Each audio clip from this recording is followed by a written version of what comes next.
সুপ্রিয় শিক্ষার্থীরা, আসসালামু আলাইকুম। আমরা আজকে শিখব হেল্পিং ভার্বের ব্যবহার কিংবা সাহায্যকারী ক্রিয়া। তাকে হেল্পিং ভার্বের অপর নাম হলো অক্সিলারি ভার্ব। হেল্পিং ভার্ব কিংবা অক্সিলারি ভার্ব এর ব্যবহার, যাকে বাংলায় বলে আমরা সাহায্যকারী ক্রিয়া। এই হেল্পিং ভার্বের ব্যবহার সঠিকভাবে না জানার কারণে আমরা সবচেয়ে বেশি প্রবলেম ফেস করি রাইট ফর্ম অফ ভার্বে।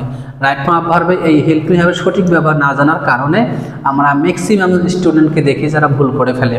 তারা জানে না কোথায় ডু, কোথায় ডাজ বসাইতে হবে, কোথায় অ্যাম, কোথায় আর, কোথায় ইজ বসাইতে হবে। এই যে ব্যবহার না জানার কারণে তারা কিন্তু অনেক প্রবলেম ফেস করে।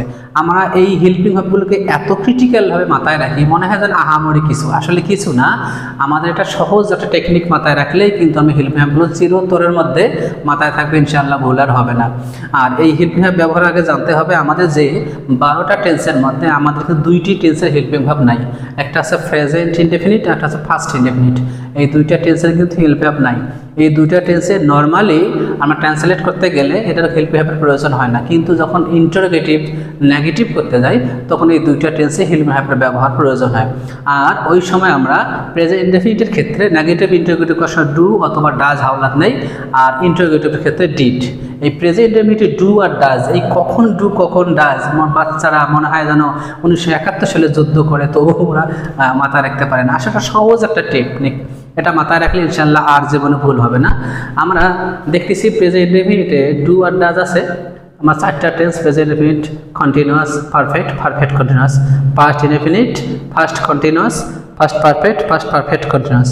আর ফিউচারে দেওয়া আছে শ্যাল আর উইল, বাকিগুলো দেওয়া নাই। ফিউচারে ইনডেফিনিটে শ্যাল উইল আছে, কন্টিনিউয়াসে শ্যাল বি উইল বি, পারফেক্টে shall have will have, perfect continuous দেওয়া আছে shall have been will have been. That means সব ক্ষেত্রে শ্যাল আর উইল আছে, যার কারণে সবগুলো দেওয়ার প্রয়োজন হয়নি। শ্যাল উইল জানলে শ্যাল বি উইল জানা হবে, শ্যাল হ্যাভ উইল হ্যাভ জানা হবে, shall have been will have বিনও জানা হবে। জাস্ট শ্যাল আর উইলের ব্যবহার শিখলে পরেরটা শেখা যাবে, যার কারণে আর 4টায় দেয়নি, এখানে একটা দিয়ে রাখছি।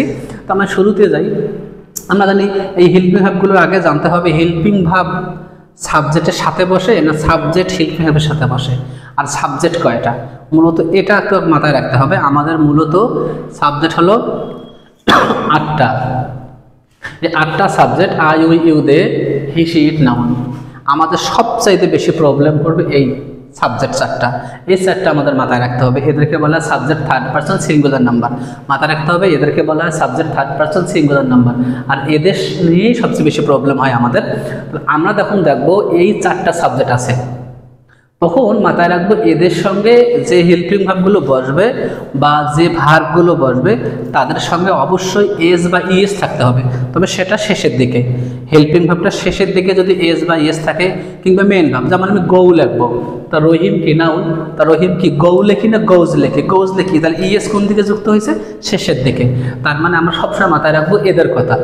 হি, শি, ইট, নাউন যদি কখনো আমরা সাবজেক্ট হিসেবে দেখি, তখন মাথায় রাখবো এদের সঙ্গে সবসময় এস যুক্ত ভাবগুলো বসবে। এস, আবার বলতেছি এস কিংবা ইএস যুক্ত ভাবগুলো বসবে। তাহলে আমি সহজভাবে মাথায় রাখি, এখানে দেখছি ডু আর ডাজ, এস বা ইএস কোথায় আছে?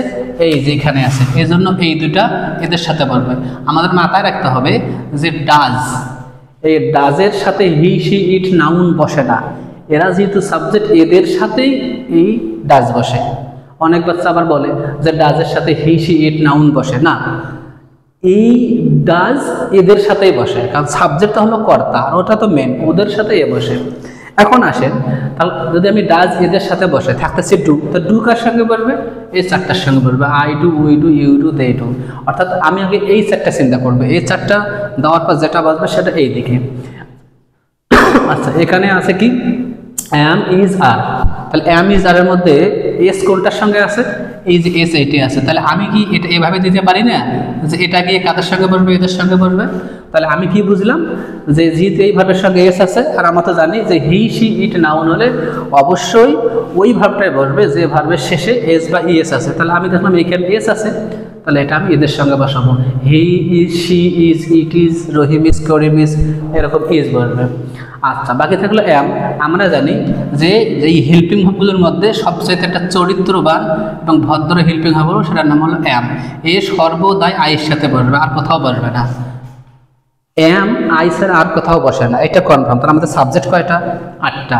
ইজ বসলো এই 4টার সাথে। আচ্ছা, অ্যাম বসলো এদের সাথে, তাহলে বাকি থাকলো কে? এই আই তো এখানে চলে আসছে, বাকি আছে কি? উই।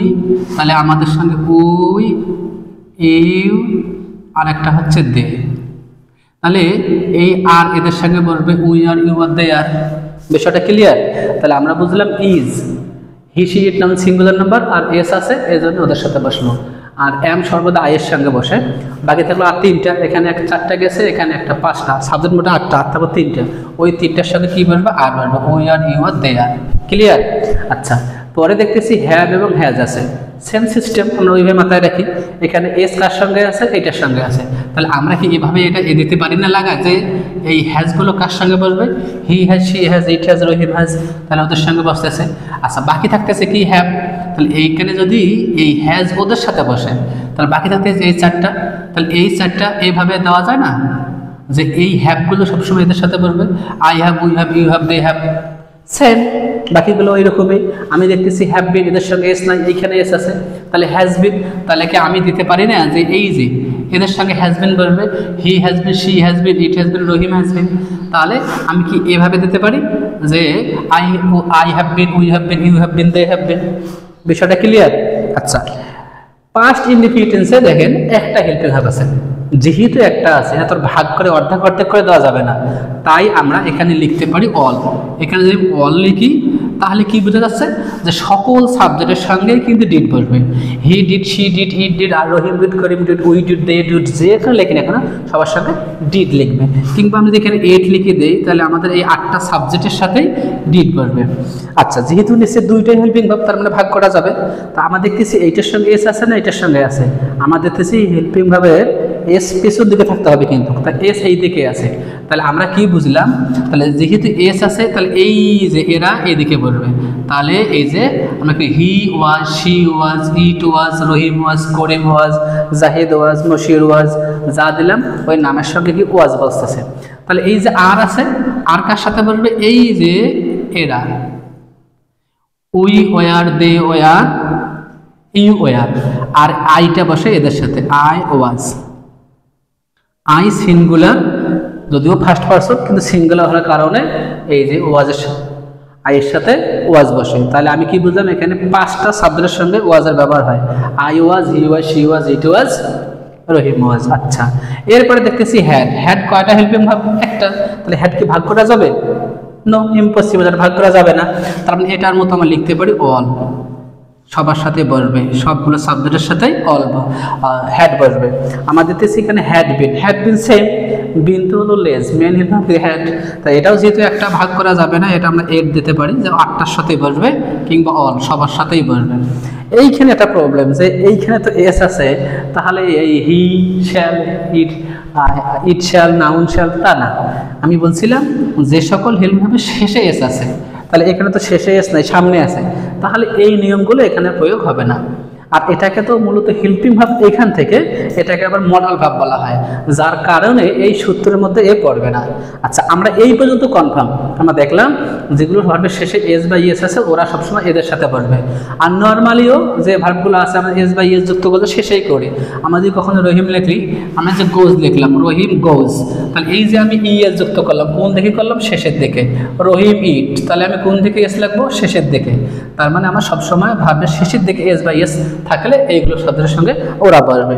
আচ্ছা, এই যে এটা মডাল ভার্ব শ্যাল এবং উইল, আমরা সবাই জানি shall will helping verb, shall will মূলত মডাল ভার্ব। আসলে এই ভার্বগুলো আমাদের আমরা যখন আগে পড়ালেখা করছিলাম তাদের এই শ্যাল এবং উইলের ব্যবহারের ক্ষেত্রে আমরা 2টা শব্দের সঙ্গে শ্যাল লিখতাম, একটা হচ্ছে আই আর একটা হলো উই। এই 2টা সাবজেক্টের সাথে শ্যাল বসত, আর বাকি যে 6টা সাবজেক্ট আছে তার সাথে আমরা উইল বসাইতাম। তার মানে আই এবং উই এই 2টার সঙ্গে শ্যাল বসলে উইল 6টা, you will, they will, he will, she will, it will, Karim will, Rahim will. আচ্ছা, জোনায়েত উইল, যা বললাম নাম তাদের সঙ্গে উইল। কিন্তু নতুন নিয়ম অনুযায়ী বর্তমানে এই শ্যালের ব্যবহার বলা চলে নাই বললেই চলে একদম। এজন্য সব ক্ষেত্রে এখন আমরা উইল ইউজ করতে পারি। তার মানে এই উইলের ব্যবহারটা এখন আমরা অল দিতে পারি, যে সব ক্ষেত্রে আমরা যতগুলো সাবজেক্ট আছে আমরা সবগুলোর ক্ষেত্রে কিন্তু কি উইল ইউজ করতে পারবো। আমি I will, you will, we will, they will সবার সাথে উইল লিখতে পারবো, কিন্তু সবার সঙ্গে শ্যাল লিখতে পারবো না।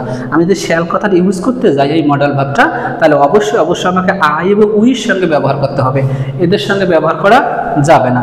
আর বর্তমান প্রেক্ষাপট অনুযায়ী শ্যালের ব্যবহার একবারে না বললেই চলে, নাই। সব ক্ষেত্রে আমরা উইল ইউজ করি, যার কারণে শ্যাল একদম নাই থাক।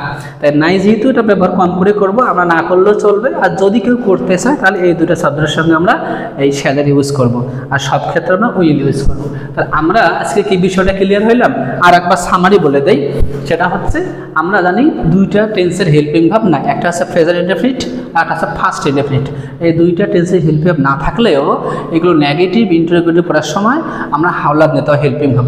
একটা হচ্ছে প্রেজেন্ট ইনডেফিনিটে ডু আর ডাজ নাই, আর পাস্ট ইনডেফিনিটে আমরা ডিড নেই।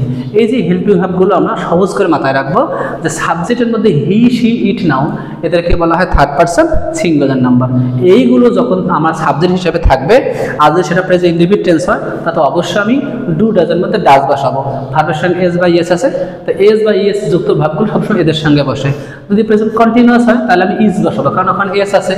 আচ্ছা, এম তো সবসময় আইয়ের সঙ্গে বসে, থাকলো আর, তাহলে এই সাইডটা হেল্পিং সাবজেক্ট বাদ দিয়ে বাকি থাকলো উই, ইউ, দে ওদের সঙ্গে আর। আর যদি প্রেজেন্ট পারফেক্ট হয় তাহলে এখানে এস আছে, ওদের সঙ্গে বসবে। প্রেজেন্ট পারফেক্ট কন্টিনিউয়াস টেন্স হলে এদের এস আছে, তাহলে হ্যাজ বিন এটা ওদের সঙ্গে বসবে। আর পাস্ট ইনডেফিনিট ডিড একটা ভাগ করা যাবে না, তাই সবার সাথে কি বসবে? ডিড বসবে। আর পাস্ট কন্টিনিউয়াস ওয়াজ এদের শেষে এস আছে, তাই এই এস ওয়ালা ভাব থাকার কারণে এটা আবার এদের সঙ্গে বসবে। হি was, she was, it was, Rahim was, I was. আর তিনটা থাকলো সাবজেক্ট, ওই তিনটার সঙ্গে ওয়ার বসবে।